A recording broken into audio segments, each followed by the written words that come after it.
इज़्ज़त मआब मोहतरमुल मकाम मोहम्मद अब्दुल रज़ाक साहिब हाफिज़हुल्लाह ताला, उनके बेटे मोहम्मद अली, मोहम्मद उमैर, हाफिज़ ज़ुबैर, मोहम्मद ज़ैन, इन सब ने मिलकर जो खूबसूरत अज़ीमुश्शान महफ़िल पाक का एहतिमाम किया। अल्लाह की बारगाह में दुआ है कि अल्लाह रब्बुल इज़्ज़त इनके इखलास को देखते हुए इनके अमल को नहीं बल्कि अपने फ़ज़ल को सामने रखते हुए इस पर इनको अजर अज़ीम अता फ़रमाए। जिस उन्वान पर आपके सामने गुफ्तगू करनी है वो उन्वान है अज़मत व शान सिद्दीक़ अकबर रदियल्लाहु ताला अन्हु। अल्लाह की बारगाह में दुआ है कि अल्लाह रब्बुल इज़्ज़त हज़रत सय्यदना सिद्दीक़ अकबर रदियल्लाहु ताला अन्हु के ज़िक्र का सदका अल्लाह हमारे गुनाहों की बख्शिश फरमाए और इस ज़िक्र को हमारे लिए हमारे गुनाहों का कफ़ारा बनाए। अल्लाह ने खलीफा अव्वल, खलीफा बिला फसल, यार गार, यार मज़ार हज़रत सय्यदना सिद्दीक़ अकबर रज़ियल्लाहु ताला अन्हु को जो अज़मतें और शानें अता फ़रमाईं, कुरान मजीद में बहुत से मकामात पर आपकी शानों का तज़किरा है। उनमें से एक मकाम, उसकी एक आयत मैंने आपके सामने पढ़ी है जिसमें खालिक़ कायनात जल्ल जलालुहु इरशाद फरमाता है वसयुजन्नबुहल अत्क़ा, और अन करीब सबसे बड़े परहेज़गार को जहन्नम की आग से दूर रखा जाएगा। सबसे बड़े परहेज़गार को आग से दूर रखा जाएगा। आग से दूर रखा जाएगा, इसमें जन्नत की बशारत है। और किसको? जो सबसे बड़ा परहेज़गार है। अब सबसे बड़ा परहेज़गार इस आयत में किसको कहा गया? तफसीर खाज़न में है कि इस आयत में तमाम मुफस्सिरीन के नज़दीक सबसे बड़े परहेज़गार से मुराद जो ज़ात है वो ज़ात हज़रत सिद्दीक़ अकबर रदियल्लाहु ताला अन्हु की ज़ात है। अब एक तरफ इस आयत में अल्लाह ने सबसे बड़ा परहेज़गार हज़रत सिद्दीक़ अकबर रदियल्लाहु ताला अन्हु की ज़ात को करार दिया, और दूसरी तरफ दूसरे मकाम पर अल्लाह क्या इरशाद फरमाता है? फरमाया इन्न अक्रमकुम इंदल्लाहि अत्क़ाकुम, कि जो सबसे बड़ा परहेज़गार है अल्लाह के नज़दीक वो ही सबसे ज़्यादा इज्जत पाने वाला है। अब इस आयत में यह है कि जो सबसे बड़ा परहेज़गार होगा अल्लाह के नज़दीक वो ही सबसे ज़्यादा इज्जत पाने वाला है। एक आयत में सबसे बड़ा परहेज़गार हज़रत सिद्दीक़ अकबर रज़ियल्लाहु ताला अन्हु को करार दिया गया, और दूसरी आयत में फरमाया गया कि जो सबसे बड़ा परहेज़गार है वो ही अल्लाह के नज़दीक सबसे ज़्यादा इज्जत पाने वाला है। तो नतीजा क्या सामने आता है कि हज़रत सिद्दीक़ अकबर रज़ियल्लाहु ताला अन्हु की ज़ात वो ज़ात है कि जो नबियों के बाद, रसूलों के बाद सारी इंसानियत में अल्लाह के नज़दीक सबसे ज़्यादा इज्जत पाने वाली ज़ात है। अल्लाह ने आपकी ज़ात को कितनी ऊंची शान अता फरमाई है।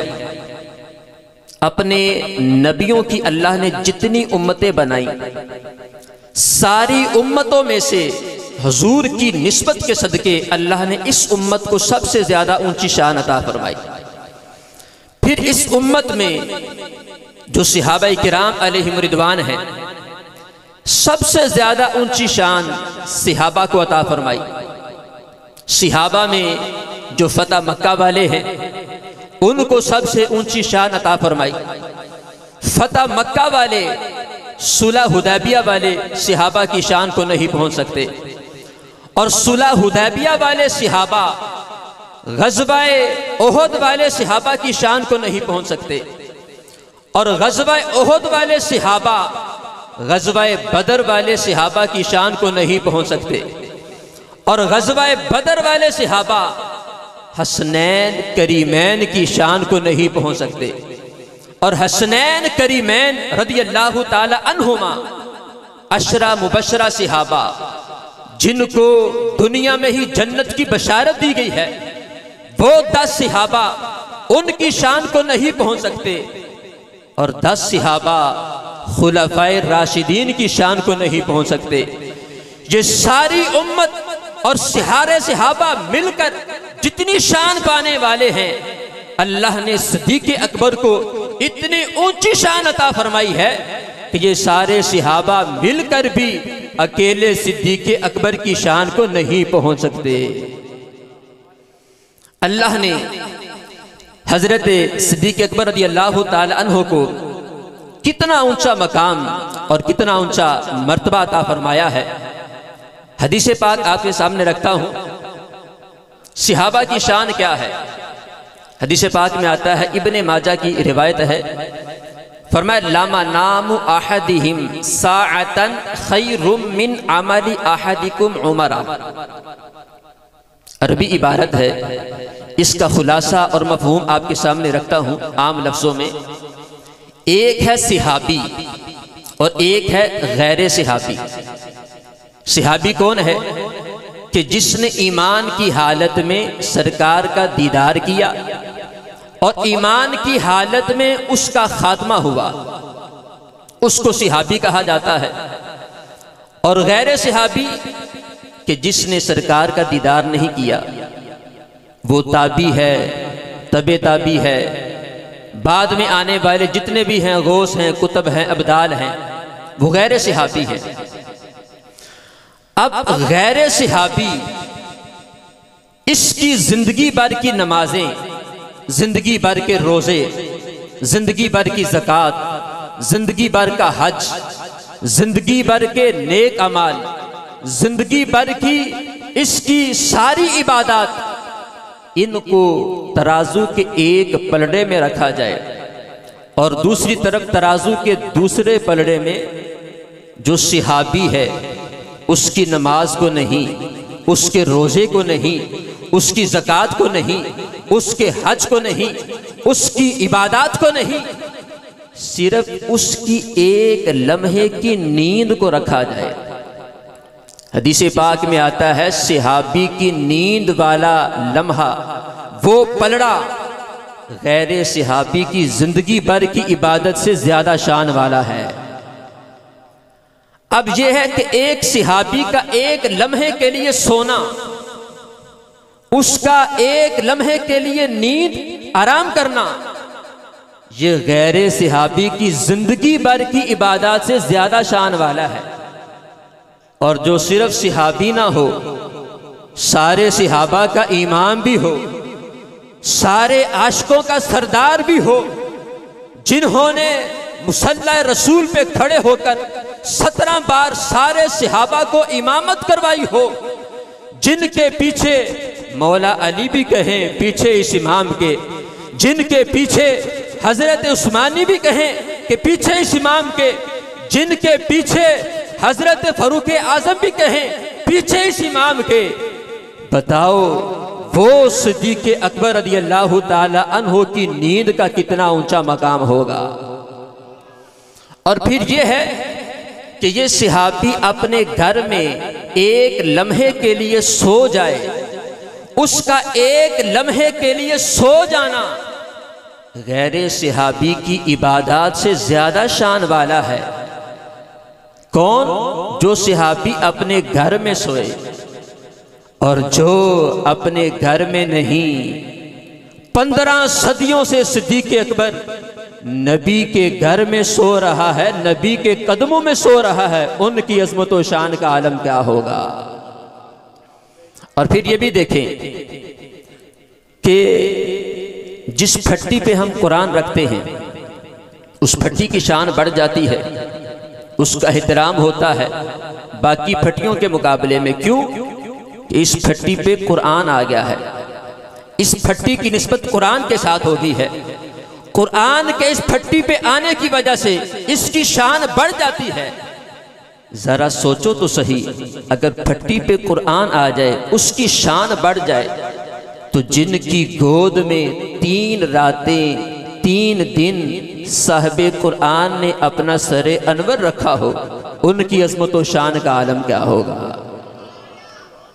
और फिर इस बात को भी पेश नज़र रखा जाए कि जहां हमारे आका हज़रत मोहम्मद मुस्तफ़ा सल्लल्लाहु अलैहि वसल्लम जलवा फरमा हैं अपने रोज़ा पाक में, उस जगह पे जो मट्टी सरकार के बदन को लग रही है, उस मट्टी के बारे में सबका इस बात पर इत्तिफाक है कि वो मट्टी का टुकड़ा जो सरकार के बदन को लग रहा है, वो मट्टी का टुकड़ा पूरी रुए ज़मीन से ज़्यादा शान वाला है, आसमान से ज़्यादा शान वाला है, मक्के से भी ज़्यादा शान वाला है, मदीने से भी ज़्यादा शान वाला है।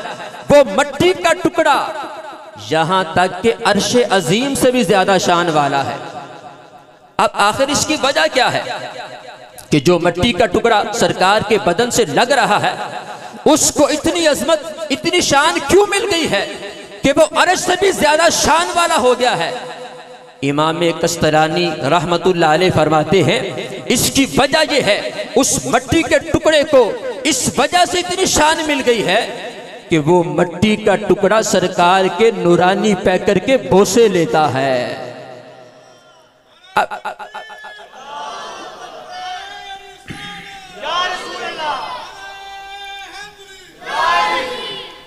अब यहां पर मुझे अपने दिल के मुफ्ती से पूछ कर तो बताओ कि जो मट्टी का टुकड़ा सरकार के बदन के बोसे ले, वो अर्श से भी ज्यादा शान पा जाए, तो सरकार जिस सिद्दीक़ अकबर के चेहरे का बोसा ले, उस सिद्दीक़ अकबर की अज़मत व शान का आलम क्या होगा।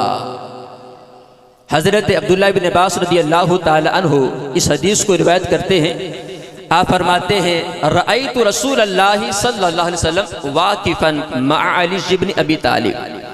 फरमाते हैं कि मैंने अल्लाह के रसूल सल्लल्लाहु अलैहि वसल्लम को देखा कि आप मौला अली का सहारा लिए हुए खड़े हैं। इद अकबला अबू बकर, कि अचानक वहां पर हजरत सिद्दीक़ अकबर रज़ियल्लाहु ताला अन्हु तशरीफ लाए।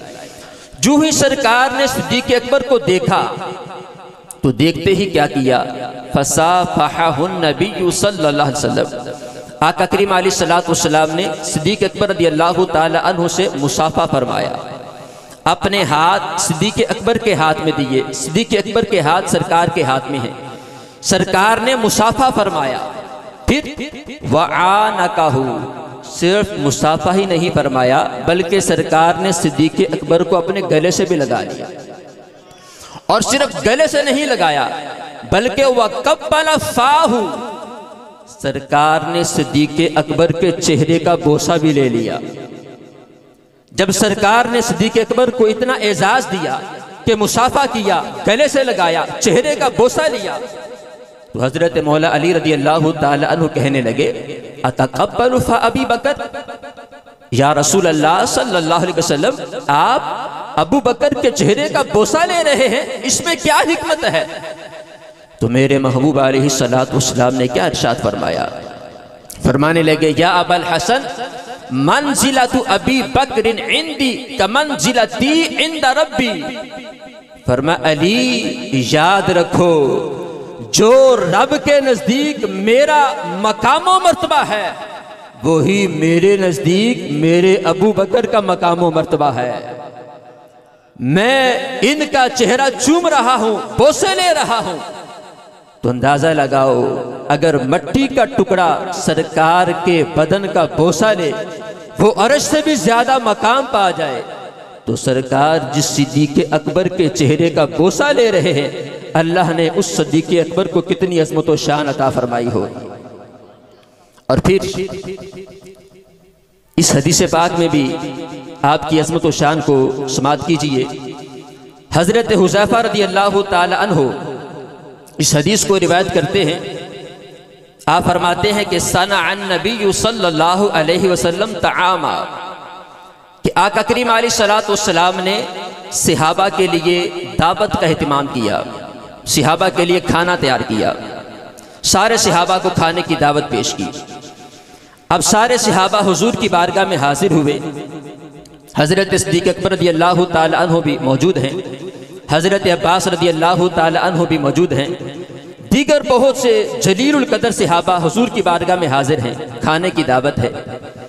अब सहाबा की ये भी बड़ी खुश नसीबी थी कि सहाबा को हुजूर का दीदार नसीब हो रहा है, लेकिन इससे बढ़कर उनके लिए खुश नसीबी ये हुई कि फ़अतअमहुम लुक़मतन लुक़मतन, सरकार सहाबा को अपने मुबारक हाथों से रोटी का एक एक टुकड़ा अता फरमा रहे थे।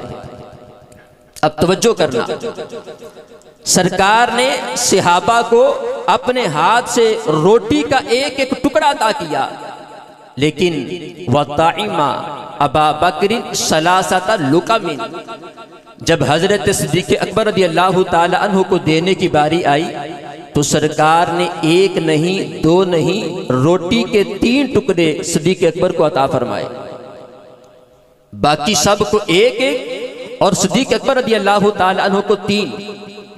हज़रत अब्बास जो आका करीम अलैहिस्सलातु वस्सलाम के चचा जान हैं, जब आपने ये मंजर देखा तो आका करीम अलैहिस्सलातु वस्सलाम की बारगाह में सवाल किया, या रसूल अल्लाह सल्लल्लाहु अलैहि वसल्लम, ये क्या वजह है, इसमें क्या हिकमत है?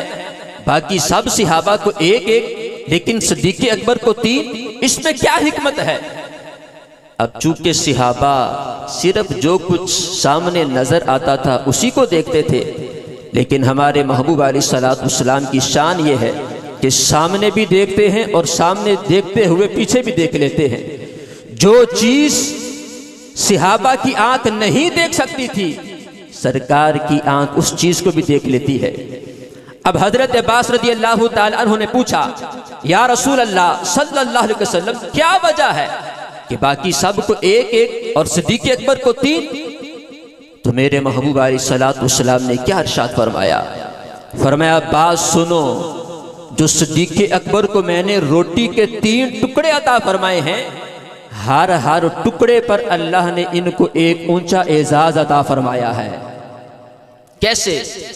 फरमाया, लम्मा अतअमतुहु, जब मैंने सिद्दीक़ अकबर रज़ी अल्लाह ताला अन्हु को रोटी का पहला टुकड़ा अता फरमाया तो क्या हुआ?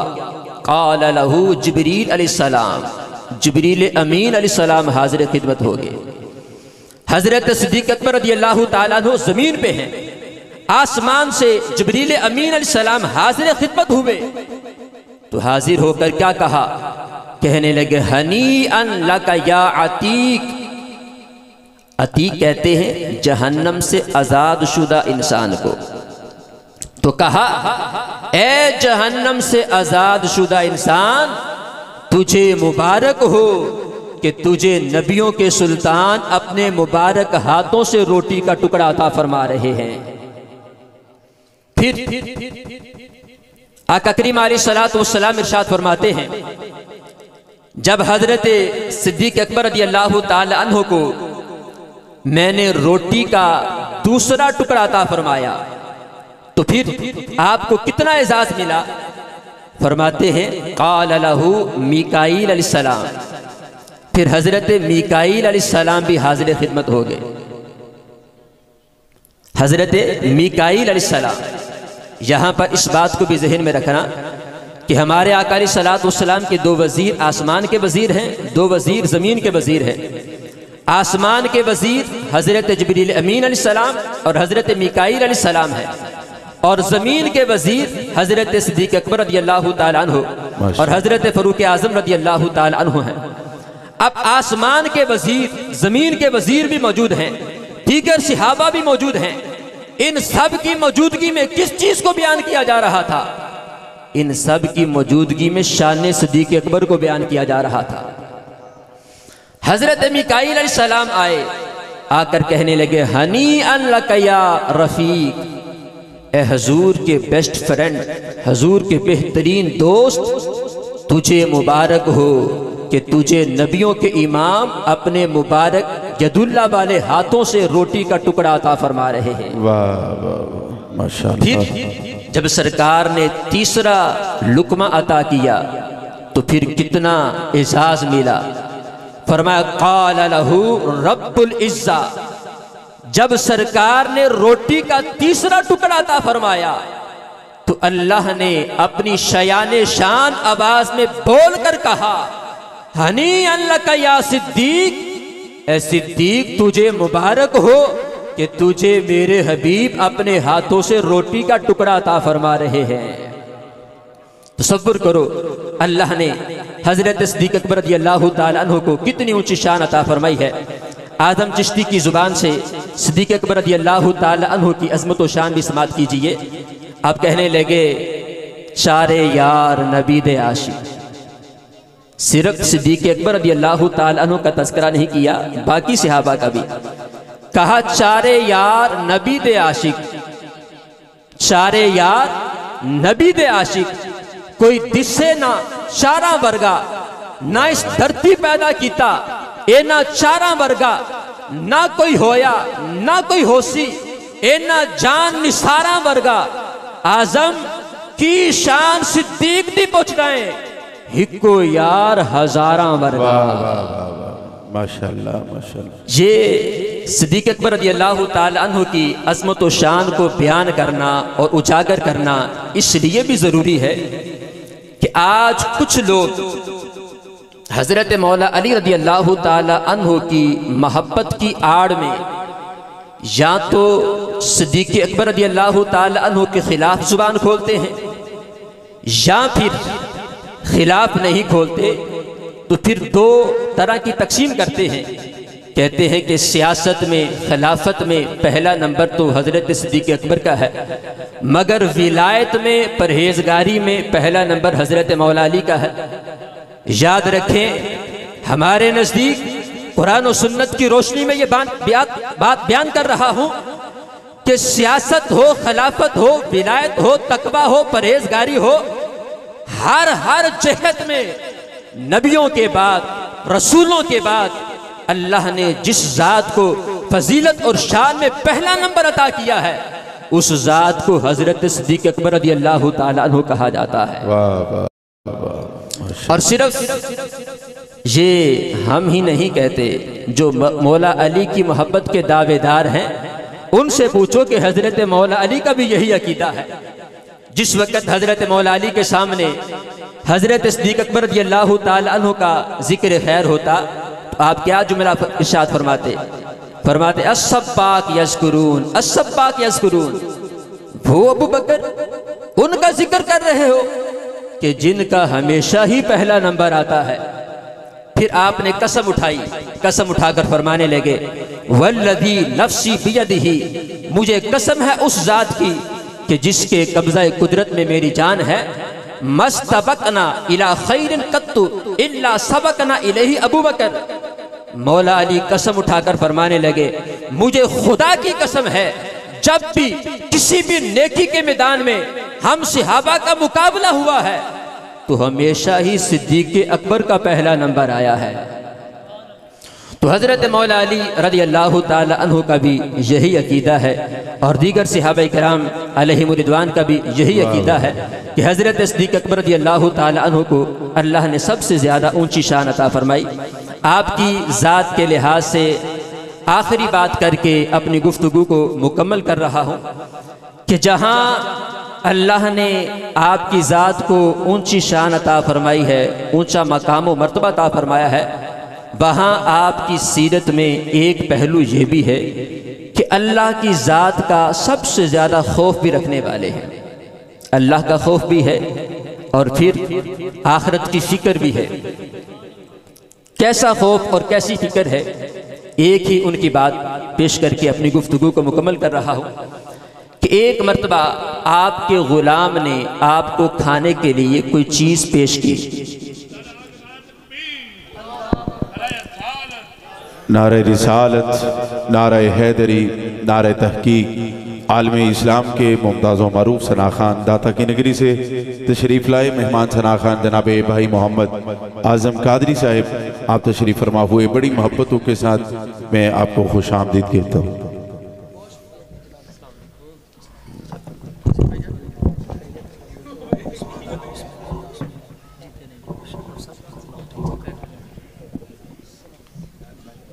जी माशाअल्लाह।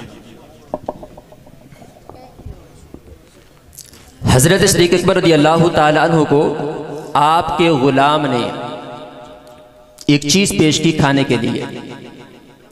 वो ग़ुलाम चूँकि हलाल कमाई करता था तो आपने उसको हलाल समझते हुए कबूल भी कर लिया, उसको तनावुल भी फरमा लिया। जब आपने उसको खा लिया, खाने के बाद ग़ुलाम ने कहा, ज़माने जाहिलियत में मैंने एक शख्स की कहानत की थी। कहानत कहते हैं कि हाथ की लकीरें देकर मुस्तकबिल की बात बताना कि तुम्हारे साथ ऐसा होगा, तुम्हारे साथ ऐसा होगा, जिसको नजूमी कहा जाता है। तो कहा कि मैंने ज़माने जाहिलियत में एक शख्स के साथ ऐसा किया था, आज उस शख्स के साथ मेरी मुलाकात हुई, उसने मुझे उसका कुछ मुआवजा दिया, कुछ रकम दी। आपने जो कुछ खाया है ये उसी में से है। हज़रत सिद्दीक़ अकबर रज़ियल्लाहु ताला अन्हु ने जो ही ये बात सुनी तो सुनते ही बेचैन हो गए कि मेरे पेट में हराम का लुकमा चला गया है। और क्यों चला गया है? बेचैन हो गए। काफ़ी कोशिश की कि किसी तरह ये चीज़ पेट से बाहर आ जाए, लेकिन वो बाहर ना आई।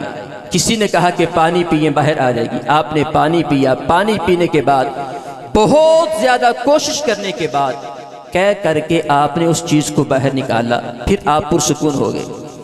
किसी ने आपसे कहा, यरहमुकल्लाह, ए अबू बकर, अल्लाह आप पे रहम फरमाए, रहमतों की बरसात फरमाए, इस छोटे से लुकमे को बाहर निकालने के लिए आपने इतना तकल्लुफ उठाया है, इतना तकल्लुफ उठाने की क्या जरूरत थी?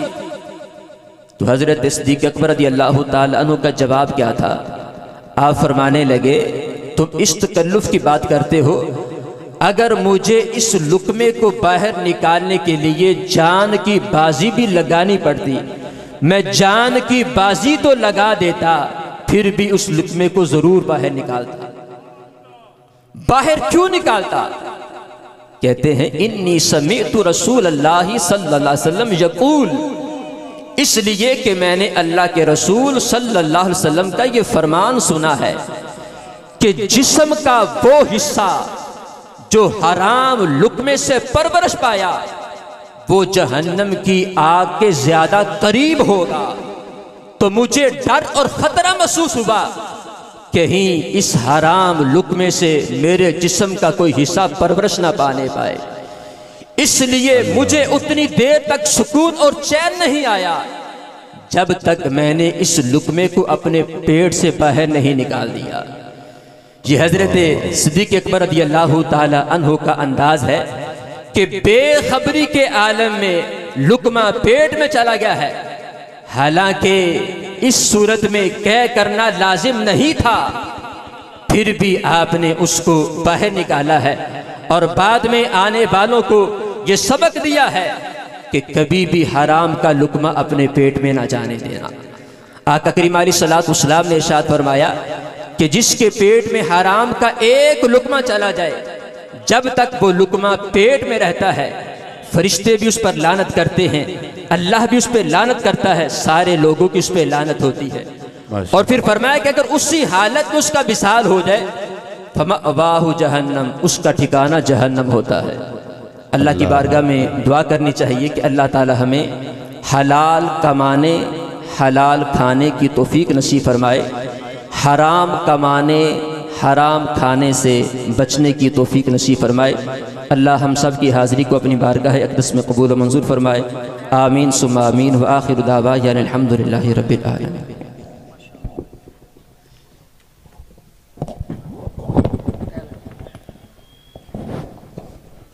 माशाअल्लाह जी, बड़े ही खूबसूरत अंदाज में अल्लामा साहब गुफ्तगू फरमा रहे थे। अल्लाह इनकी उम्र में, इल्म में, इज़्ज़त में मज़ीद बरकतें और इज़्ज़तें अता फरमाए।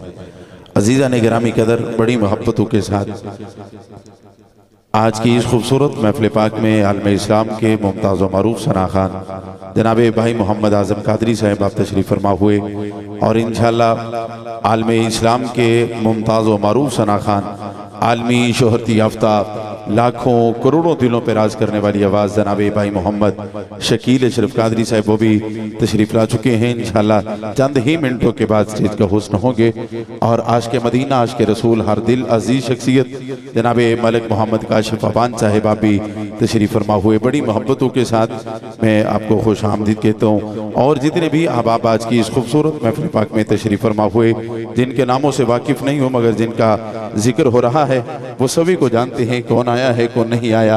अल्लाह पाक सबका यहाँ पे आना बैठना सुनना सुनाना अपने बारगाह में कबूल मंजूर फरमाए। तमामी अहबाब ये जो पीछे खड़े हैं इनसे भी गुजारिश करता हूँ कि ये भी पंडाल में तशरीफ़ रखे, मेहरबानी फरमाएं, अल्लाह आपको सलामत रखे। मुझे जिस तरह अली भाई ने हुक्म किया इंशाअल्लाह मैं आपके हुक्म के मुताबिक ही जनाब भाई मोहम्मद आज़म कादरी साहब के हवाले मैं करने लगा हूँ। जितने अहबाब खड़े हैं ये भी आप बैठ जाएँ और ये जो खाली जगह है इसको भी ज़रा पुर कर लें, दो दो कदम आगे तशरीफ़ ले आए, मेहरबानी फरमाएं, अल्लाह पाक आपको सलामत रखे जी। माशाल्लाह बड़ी मेहरबानी। बड़ी जल्दी जल्दी बस एक दो मिसरा कहते हुए मैं आज़म भाई के हवाले माई करने लगा हूँ। एक नारा बुलंद करते हैं, नारे तकबीर, माशाल्लाह नारे रिसालत। हाँ, नामे अली पर जरा दोनों हाथ उठा के चादरों से दोनों हाथ बाहर निकाल के सीने में जितना जोर है उतना जोर लगा के जरा दोनों हाथ बुलंद करके नारे हैदरी, हाँ नारे हैदरी, नारे हैदरी। मुबारक भाई तशरीफ फरमाए इंशाल्लाह। बस जल्दी जल्दी मुबारक भाई एक तो मिसरा कहना चाहूंगा और मैं आपके साथ जाऊंगा। तवज्जो मेरी तरफ। आज़म भाई कि मिलेगी जन्नत पिएगा कोसर उसी को महशर में चैन होगा। मलिक काशिफ भाई कि मिलेगी जन्नत पिएगा कोसर उसी को महशर में चैन होगा। ईशा से लेकर अभी तक ये सारी जिंदगी जो नहीं बोला वो बंदा अब जरूर बोलेगा कि मिलेगी जन्नत पिएगा कोसर उसी को महशर में चैन होगा। नबी मोहब्बत करेंगे उससे जिसके दिल में हुसैन होगा, क्योंकि अल्लाह का हुक्मदार हुसैन इब्ने अली है। पुश्ते नबी पे सवार हुसैन इब्ने अली है। यजीद से पूछो अब जाएगा किधर, जन्नत का तो सरदार हुसैन इब्ने अली है।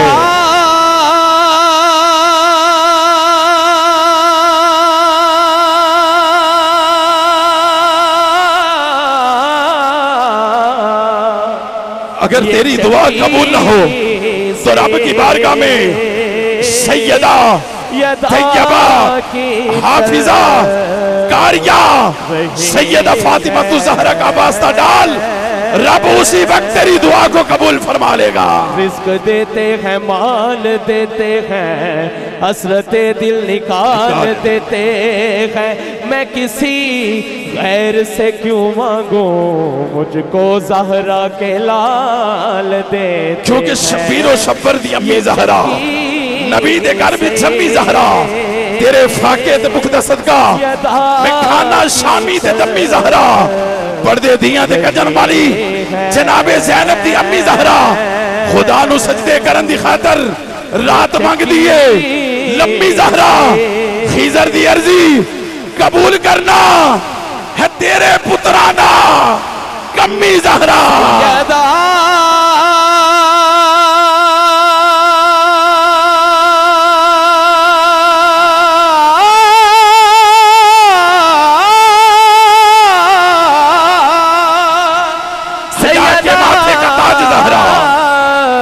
परस्ती की लाज ज़हरा मकामे खूने रसूल के है, करेगी जन्नत में राज ज़हरा। सैयदा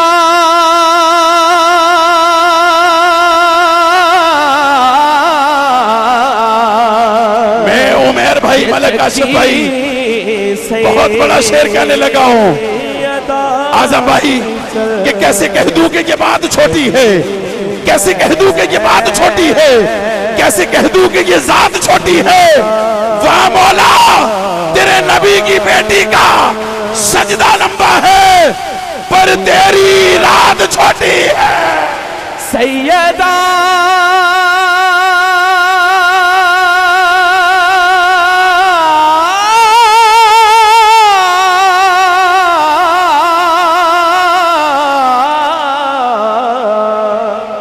ये चक्की सैयदा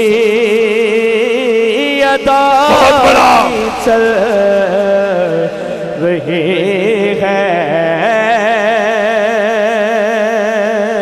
माइक छोड़ने लगा हूं, बहुत बड़ा शेर कहने लगा हूं कि जिन पे सदका हराम है आरिफ, अभी तक जो नहीं बोला जैन भाई, अभी तक जो नहीं बोला वो बंदा अब जरूर बोलेगा कि जिन पे सदका हराम है आरिफ, वो भी सदका सैयदा का खा रहे हैं।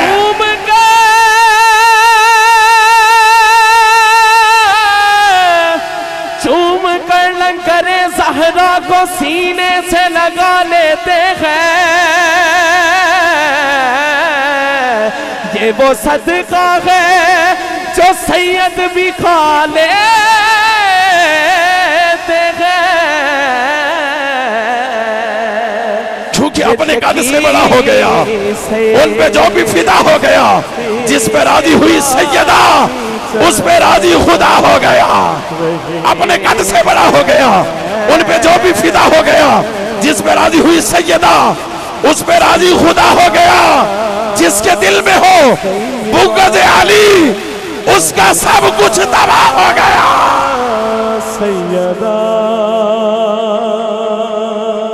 ये चादर तहीर है, ज़हरा का कसीदा हर बेटी के सर पे रिदा है कि नहीं है।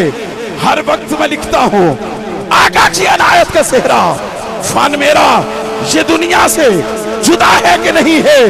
पहुंचा जब कब्र में तो नकीरैन से पूछा, इस देश में तैबा की हवा है कि नहीं है।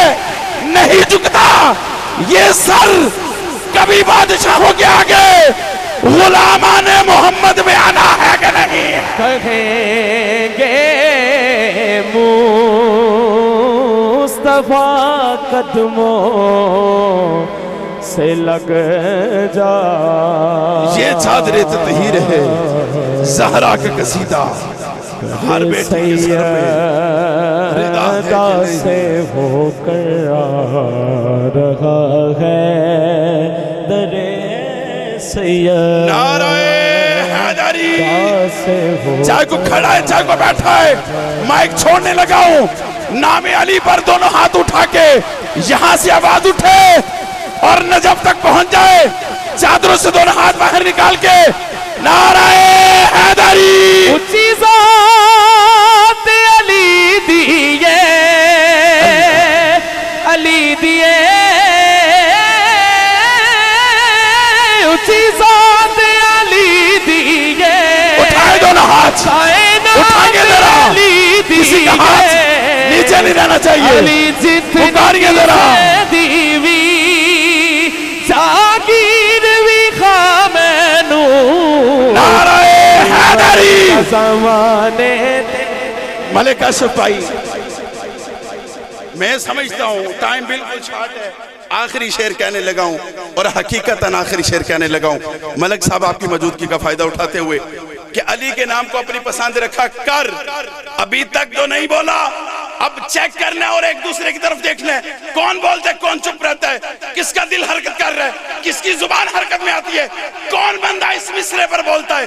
तवज्जो मेरी तरफ, अली के नाम को अपनी पसंद रखा कर, अगर नहीं तो अपनी जुबान बांध रखा कर। अली के नाम को अपनी पसंद रखा कर, अगर नहीं तो अपनी जुबान बंद रखा कर। अगर तू चाहे कि जमाने में हो सरफराजी तो फिर अली के नाम का नारा बुलंद रखा कर। और दोनों हाथ उठा के जरा बोलिए जरा, हैदर हैदर हैदर हैदर हैदर हैदर नारे हैदरी, नारे हैदरी। आइए अजीज़ान गिरामी कदर, लाहौर की सरजमीन से तशरीफ लाए मेहमान सना खान, अल्लाह पाक ने बेपनाह इज्जतों से नवाजा है। खूबसूरत आवाज के हामिल सना खान जनाब भाई मोहम्मद आजम कादरी साहिब, आपसे गुजारिश करता हूँ कि आप तशरीफ लाएं और हजूर की बारगाह में गुलहाए अकीदत पेश करने की सआदत हासिल करें। जनाबे भाई मोहम्मद